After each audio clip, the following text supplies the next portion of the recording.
Hello, everyone. Welcome to the Dreamcatcher podcast, a place where your dreams can find a voice. Your voice is your most powerful asset. It is the tool that you use to communicate your thoughts and feelings to the world. Becoming a confident, persuasive, and articulate speaker will take us a long way in our careers and personal life. My guest today, Denise Woods, has been helping people do that for many years in her prolific career. Denise is a graduate and former faculty member of the Juilliard School and a longtime faculty member of California Institute of the Arts. She is one of the most sought-after vocal coaches in Hollywood. She's worked with big names such as Halle Berry, Will Smith, Mike Meyers, Idris Elba, Kirsten Dunst, and Laurence Fishburne, among many others. Join me for this conversation where Denise shares advice on how to become a stronger communicator and overcome common voice and speech issues. She also offers tips and tools to master our voice's full capacity and express our true and authentic self. If you found this helpful, please don't forget to like, share, rate, and subscribe to this podcast. Thank you. Hi, Denise. How are you doing today? I am fantastic, Celine. Thank you for having me. Yep, thank you for being here. I have to say that I actually did some vocal exercises this morning in preparation for our interview because I thought I'm going to be speaking with a renowned vocal coach, so I better sound good. You sound wonderful because you sound like yourself. You sound authentic. You sound like this is my best foot forward, and that's all you can do. And I appreciate it. Thank you. Of course. For you, Denise, I would make the effort. Well, as I said, it's so nice to have you on the show to talk about some of the concepts that you covered in your amazing book, The Power of Voice, a guide to making yourself heard. I really enjoyed it because not only because speaking is such a big part of what I do, but also I'm on that journey of trying to find my authentic voice. And I think almost everyone is, right? Mm-hmm. Everyone is, no matter how old you are, if you're in your 20s, 30s, 40s, 50s, 60s. We're always in some way reinventing ourselves as we go along our journey, our path. We're informed by so many of life's experiences. And so we evolve. And with our evolution should come the evolution of our voices. We put a lot of stock in our physicality, how we look, in the gym, how we're perceived physically. I say we should put as much stock in how we're perceived vocally, because our voices, the nuances of our voices, I love to say that the nuance of our voices is like fingerprints. It's as unique as a set of fingerprints. Yeah. Every voice pattern is different. So yours is unique to you. I call them a voice print. Yes. That's exactly right. Yeah. Right. Yeah. And, I'm so looking forward to getting into all of that later on in the interview. But first, I want to start by talking about your story. I mean, you've already accomplished so much in your career. You worked with some really big names in Hollywood. But take me back to the early beginnings when you got started on this journey. Like, when did you realize that you have a talent for helping people find their voice? It was the kind of thing that most people experience. It found me. I thought I was going to be an actress because when I was young, my mother introduced us to the arts, my sister and I. And we studied piano lessons, we studied singing lessons, we took dance with the Dance Theater of Harlem. And it wasn't until I got to my junior high school and the New York City Opera came around looking for children to sing in the children's chorus. I auditioned and I got in and discovered opera. Now, this little kid in the late 60s, early 70s in middle school, fell in love with opera. I'm from the Lower East Side, housing projects on the Lower East Side. And my mother every Saturday would drive me up to Lincoln Center, and I would just be immersed into this world of larger than life characters and music and orchestrations that really touched me on a deep, deep visceral level. And it was amazing. And one thing led to another and another. And then I got accepted into the High School of Performing Arts that the famed television show and film Fame was based on. As a matter of fact, they based it on my senior class, and got in there. And I have to say, I found my tribe.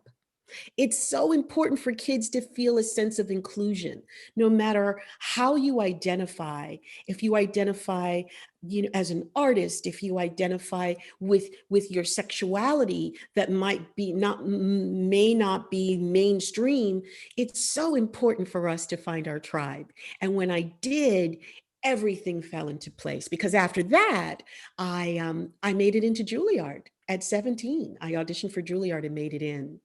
I just had this wonderful sense of music, of language, and hearing music in language. I understood Shakespeare. The first Shakespeare play I ever read was Othello, and I got it. I understood it. So it came to you really easily. And you do think a big part of that is because you were able to find people who were supportive and who really understood your interest. Absolutely. Starting with my mom, Oh, yeah. starting with our community and with my family, the arts were big tangentially, only because we grew up in the church, and the church choir and music. And that's how we really got introduced to the arts, was through religion and through the church. And it mushroomed into this wonderful thing where I just understood language and music, and could really feel it deeply, on a real deep visceral level. I didn't understand it until I understood it, if you know what I mean. I didn't know what was going on until I was able to connect the dots and go, oh, that's what I was feeling when I was a kid. I mean, I would just cry deeply, this deep sense of empathy for characters that I'd read about, that I'd see in film. I just have this deep sense of empathy. So you could really embody these characters. Absolutely. Absolutely. And you know what that has to do with, Yeah. Celine? It has to do with an imagination, a vivid imagination. I was a quiet, shy kid. So it was difficult for me to get out of myself. I tell people to this day, I'm a closet introvert. I've learned the behaviors of an extrovert, but inherently I'm an introvert. And so those of us who are, we spend a lot of time in our imaginations, reading, experiencing, really looking and delving into situations that I come upon. Even as a child, I would just stare at images and people, and it really, what I was doing, I was studying them. Fascinating. But what gave you the ability to really express yourself? Because I myself am a closet introvert, so I totally understand what you're talking about. Because I feel that introverts, they require more time to process things before they speak. Yes. I don't know if you're familiar with it, but that's what I have noticed in myself and in other introverts. So we're getting a bit into some of the things that kind of get in the way of us expressing ourselves, but specifically for introverts, or people who can't really express themselves so as readily as an extrovert, or a person who can just Absolutely talk really fast. My suggestion, and it's a very good one, my suggestion is that you make the story the star, not you. Your story, your narrative is so much more interesting than you. We facilitate the narrative. My story, your story is so much more interesting. And so that's where you put the emphasis, on the story, not you. And so therefore, it takes the onus off of you to be good, because that's another thing. We're hard on ourselves. We want to be good. we have a tendency to couple that with perfectionism. You know, when we're introverts, we have, like, as you said, a lot of time to think about it and to get it right, to get it perfect. And there's no such thing as perfection. And so in the process of switching over, flipping the narrative from an introvert to an extrovert, you put the information and all of the focus on the story, because the story is the star, not you, not me, the story. The story. Yeah. Mm-hmm. I love that, Denise. Mm-hmm. But I'm curious to know, why is so much importance given to the way people speak? I mean, it can be a total deal breaker if you don't know how to speak, say, in a job interview, or even that phone call with on your first date, with your first date. Like, how it makes such a big difference. So why is so much emphasis placed on the way that we speak? I liken the speaking voice to an instrument. We know what makes a good song, what makes a song a hit instinctively. Well, I asked a music producer who had several gold, platinum records, what makes a hit song a hit song? And he said that it was this element of the people listening to it having heard it before.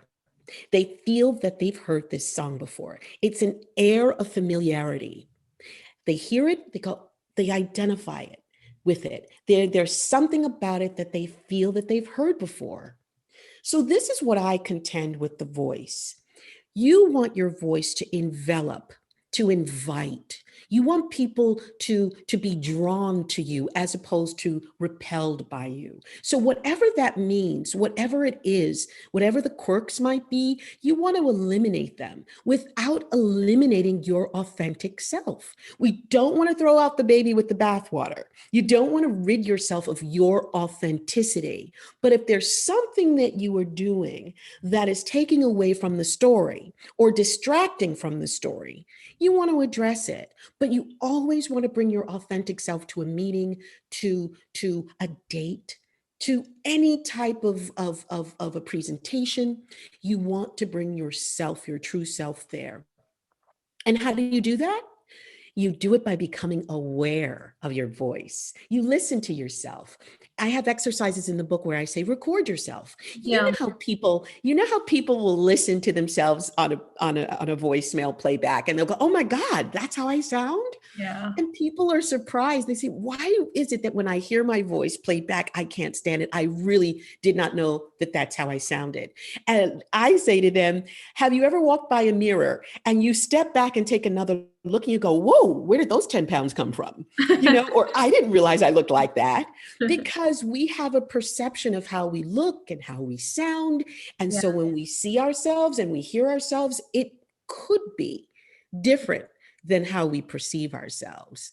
And so it's incumbent upon ourselves to be very objective, listen to how we sound, and then listen to where you would like to go with that sound. I like to take good, bad, right, and wrong out of the vocabulary, out of the equation. It's all good. It's just improving on an already good thing.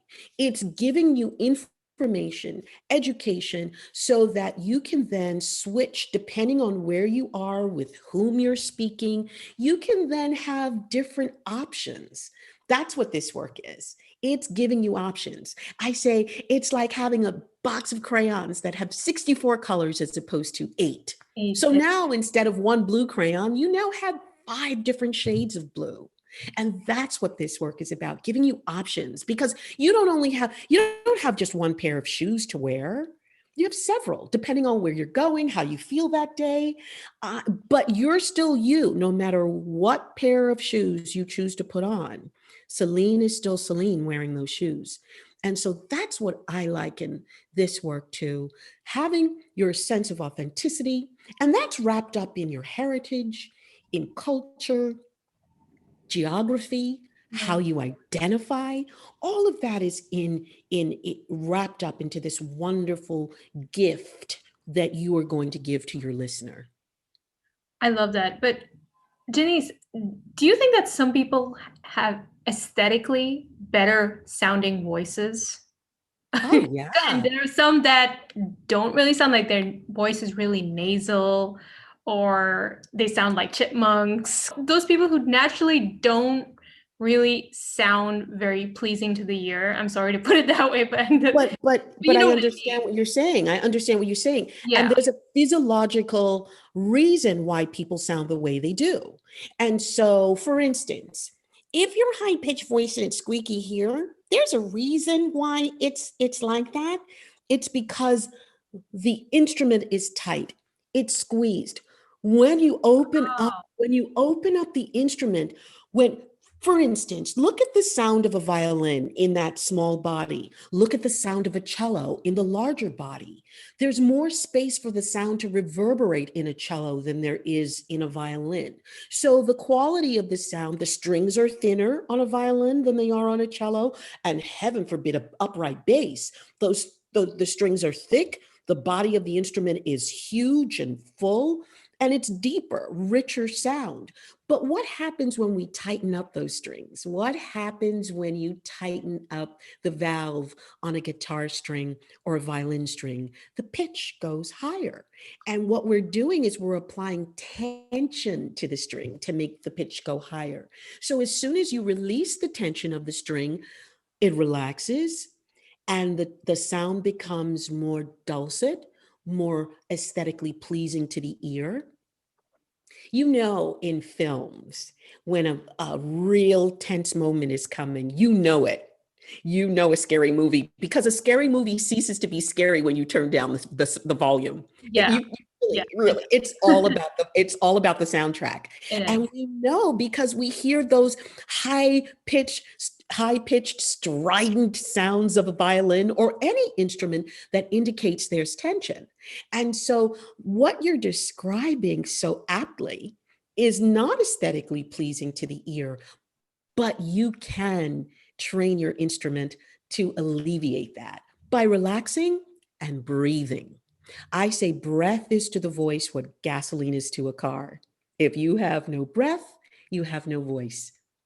And breathing is everything. And when we speak, we breathe in through the mouth because what it does is it opens up this wonderful cavernous space in the back of the throat that gives you that space that I'm talking about in your instrument. As soon as we close it up, there's no other recourse and no other place for it to go but up through the nasal region and up here. But as soon as I open up and feel it in my chest, resonating in my chest area, in my mouth from here, reverberating, we have a different quality in the voice and it can be had. Right, right. Okay, so there is hope for people like that, is what you're saying. Gosh, yes. And I'm pretty sure you work with people who've had those kind of voices. Absolutely, which leads me to a chapter in the book. A lot of times, what leads to voices that have a strident kind of sound can be trauma. Mm, Physical trauma. Sometimes an athlete might have been kneed in the chin, had to wear, a jaw guard or something. Something traumatic has happened in the mouth area to the jaw, okay. or something psychological, some Yeah. Yeah. It's a good abuse. segue because that's what I was going next. Like how Gotcha. much of it is psychological, the way we speak. Yes, a lot, a lot. We are the sum total of our environments, be they physical environment, physically, psychologically, emotionally. Mhm. We can have emotional trauma that plays a part in our voices. Something as simple as where you grew up in the family, the middle child, the baby, the older child. I can hear all of it. I can discern when someone walks into my office if they're an only child, if they're the older child, the oldest, or the younger, because voices reflect behavior, it reflects so much. And when you become when you study it and you become a scholar of vocal manifestations, it really becomes kind of foolproof. You can sort of suss out who's where and what. It's very interesting. I have been privy to a lot of pain in people's lives that manifests in their voices. And because a lot of times we stop breathing. And we stop breathing because when we do breathe, we access this emotional well that we have. And a lot of times we've been conditioned in our youth to suck it up. Don't cry. Men don't cry. Oh, Put your big girl pants on and suck it up. And that's exactly what we do. We start stuffing our feelings and we start sucking it up and we don't breathe. And the moment we start breathing, we go deep, breathe deeply and go deep into that emotional spring, that emotional well. And then it starts bubbling up. I have tissues around my office, because people just say, Denise, I don't know why I'm crying right now. And I go, it's quite all right. This is not therapy, but deep breathing and releasing the voice on the breath is therapeutic. There's no coincidence that Eastern spiritual practices yeah. are like yoga, Yeah. meditation, are Mhm. all about the breath because it goes deep. And so this work is similar. Yeah. I mean, I can totally relate to that because I honestly, Denise, I did not find my voice for a long time because I was overweight as a kid and I got bullied. So for the longest time, I was really, it was difficult for me to have a normal conversation with people because I didn't feel good about myself. But like Absolutely. once I lost the weight and once I started developing my identity as a person, I was able to speak, and people were surprised. Even now, people are surprised that you have a podcast. Like you never used to talk, like you know.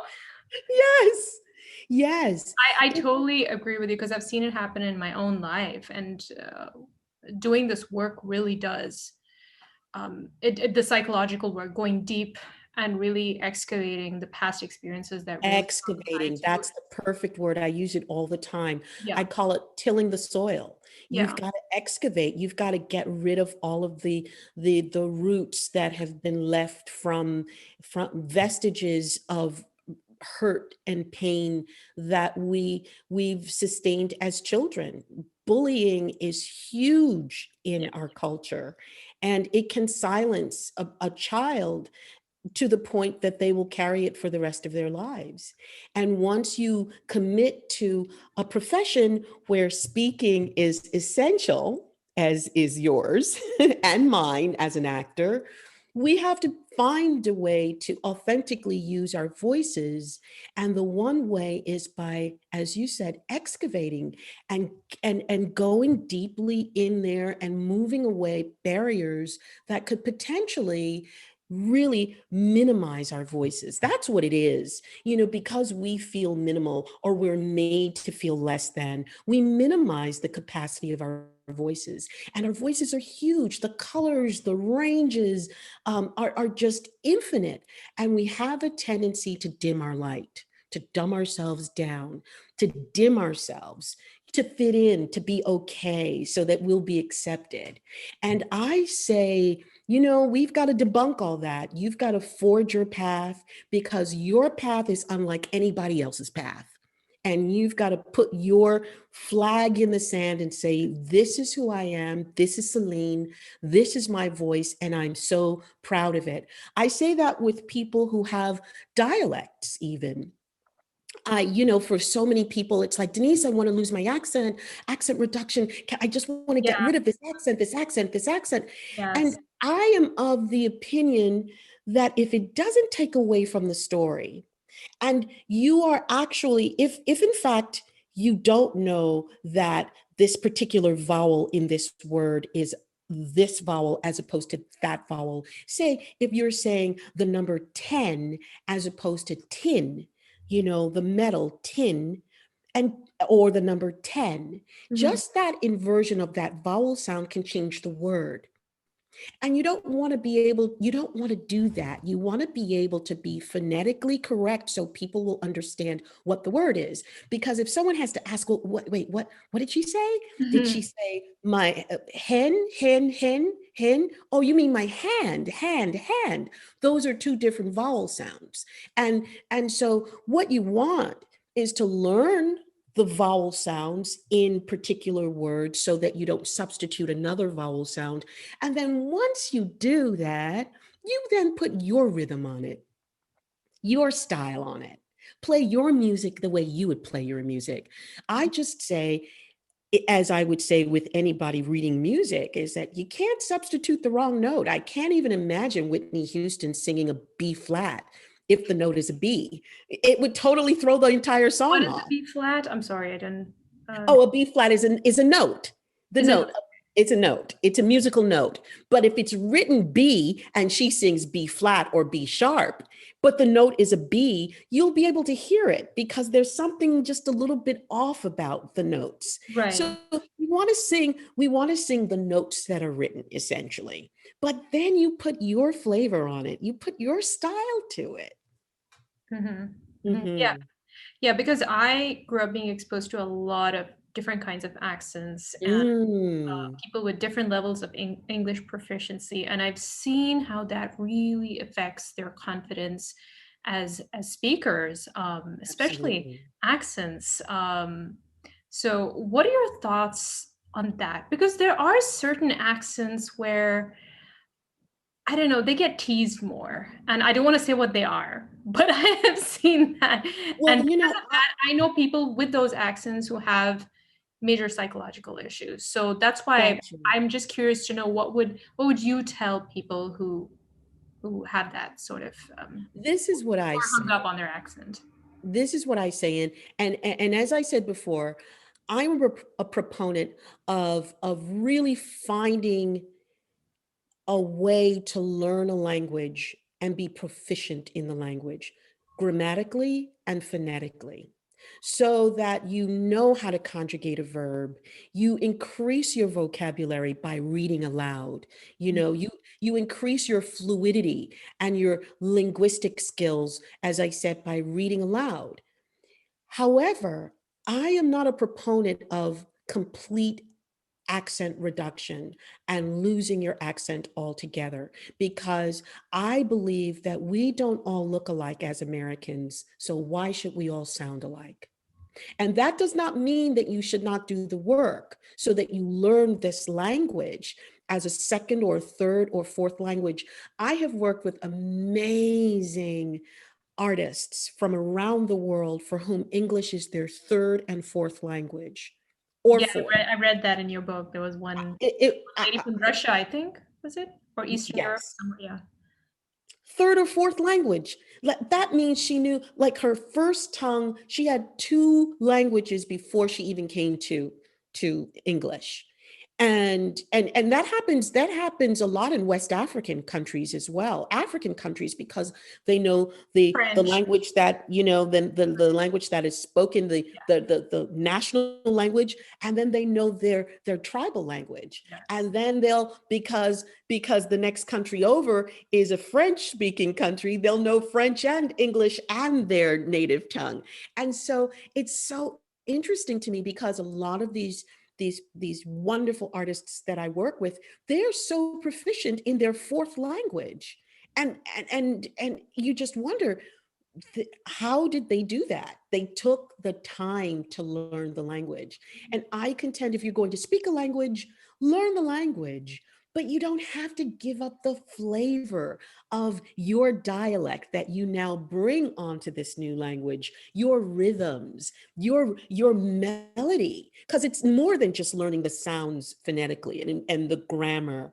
There's a melody that you bring to this new spoken language that comes from your native language that you now bring onto the new one. And I say, bring it on, bring it. And I think this is a time where we should establish that. We should all say, I don't think it's important for us to sound the same. I think we should be proponents of saying, I am Indonesian American, I am Cambodian American, I am whatever, I am African American. You know, I'm African American with Southern roots, and I like my Southern flavor. I say it's like a gumbo. It's my gumbo. I put a little bit of this in it, a little bit of that. But again, I start out with the basic stuff, which is grammar and phonetically sound words, so that when I tell my story, people are listening to the story and not saying, wait, what did she say? And so I also not just have the phonetics and the grammar, but I have a voice, a powerful, well-supported voice to tell my story. Okay. So that's all part of being authentic when you speak and you're Absolutely. expressing your truth, right? Right. Absolutely. But do you sometimes recommend accent reduction? Because I only ask because, there are some places that I've visited. Like, for instance, I don't know if you've ever heard the Liverpool accent, Mm-hmm. but Liverpudlian. I could not understand a word they said, Denise. And This is I say what that I with so much say. love. They sound really charming, but that's in such situations when you really can't understand what the other person is saying. Do you recommend accent? Well, I think it's incumbent upon it's a very individual thing. I If you say, I don't care that people don't understand me, that's your choice. I'm not going to say, well, you should, Okay. because you definitely have that choice. That's what I want to give people is I want to give people choices.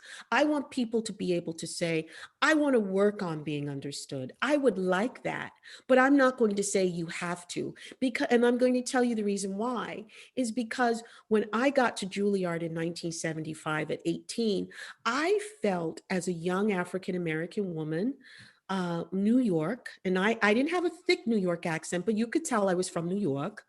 Um, I felt that when I got to Juilliard, that what I was not enough. Now, was that said to me? No, it was not said to me, but it was implied. I felt it. I felt it vehemently that what they had to give me was good and what I had was bad. And so what I want to do is take the judgment off of it. So I can't be understood. I would like to be understood. And so therefore, I want to seek out information that will allow me to be better understood when I'm outside of my community. Got it. That should be the goal. But no one should be railroaded or made to feel marginalized Got it. Yeah. because they sound a particular way and, well, I can't understand you. And so therefore they are completely dismissed. Mm-hmm. That to me is a travesty. I don't dismiss people because I have to work a little harder because they're not as proficient in the language as I am. But yet and still, these same people know that the same people that are speaking to me, English is their fourth language. And most Americans People only get speak that. one. And Yeah. so then how dare we look down at a person who is struggling with their fourth language and Yes. think that we're better? Yeah. That's the point I'm trying to make. Right. I think it's a very individual thing, Yeah. and I want people to embrace the ability to become educated about language, about the musicality of language. It's comparable to a classical musician saying, I want to play jazz. And you say, okay, all right, I'm going to teach you jazz. It doesn't make you any less of a musician. You play this wonderful, wonderful genre of music. Now you're going to play another one. I want to level the playing field. Okay. I love that. I love that. So it really has to come from this place of curiosity and Yes, just this willingness to improve as a speaker, as opposed to, oh my God, I won't be accepted by that's others. right. That's Um, right. I That's right. sound weird, or, just responding to people who bully you. Yeah. Responding to people who bully you is something that you've got to look beyond it. And the way I look beyond it is by thinking of your voice, your spirit, your essence as a gift to the world. I liken it to opening up that blue Tiffany box, with the white bow on top. We all know what the Tiffany box says. Every girl's dream. Every girl's dream. I want people to think of their voices in that context, so that when you think of yourself and your voice, no matter what you may have been told or ridiculed about, but when you think of your voice in that context, you think of giving it as a gift. And I am a gift to my listeners because my story is unlike anyone else's story. And I have worked on the craft of speaking to the point where I can tell this story and not allow my little quirks to get in the way. And a little quirk could be something as simple but as distracting as a sibilant S, somebody whose S's are just hissy all this. I mean, we all have something that we can work on. We all have something when we look at this work and there's room for improvement, but that should be on the individual. And I want people to crave it and to desire it the way we desire good music. We desire good music, good food. I want people to desire a wonderful sounding voice for themselves and in others. Right. Denise, one last question. Do you have any quick tips for those who are preparing for big speeches, like or even interviews, or if they're giving a toast at a wedding or doing a eulogy? Do you have any quick tips for it? Absolutely. First of all, the first one is you must breathe. You absolutely must breathe, because in those cases, the first thing to go is the breath. When you're nervous, you stop breathing and then your voice quivers. So you have to breathe. And every time you breathe, you're going to breathe in through the mouth, not when you're not speaking. When you're not speaking, you breathe in and out through the nostrils. But as soon as you open up your mouth to speak, you're going to breathe in through the mouth. And then what you must do is you must use your imagination. You must use your mind's eye to see what you're talking about. So if you are talking about the color blue, you should not see the letters BLUE. You should see a blue sky or an ocean or a blue shirt or that blue crayon or something, an image that puts weight and gives depth to what you're saying. So images are really great. So if you're making a toast at your best friend's wedding and you're telling a childhood story, you've got to see all of the images, not just words. You've got to take us with you through the journey when you were 8, when you were 12, when you were 16, when you were 20, when you were out of college. Take us through the journey and visualize it, because I say, if you see it, your audience will see it. Right. So really painting a picture. Absolutely. Painting the picture, using the words to create images, painting a wonderful landscape for your audience to see. Oh, Denise, those are some great tips. Thank you so much. I'm sure everyone is going to absolutely enjoy listening to this, and they're going to absolutely love the tips that you've offered during our time together. Now, for those of you interested in getting more advice from Denise, you can buy a copy of her book, The Power of Voice, a guide to making yourself heard. You can purchase her book at her website, speakitclearly.com. That's speakitclearly.com. And it's also available at all major online bookstores. Denise, is there anything else you'd like to add?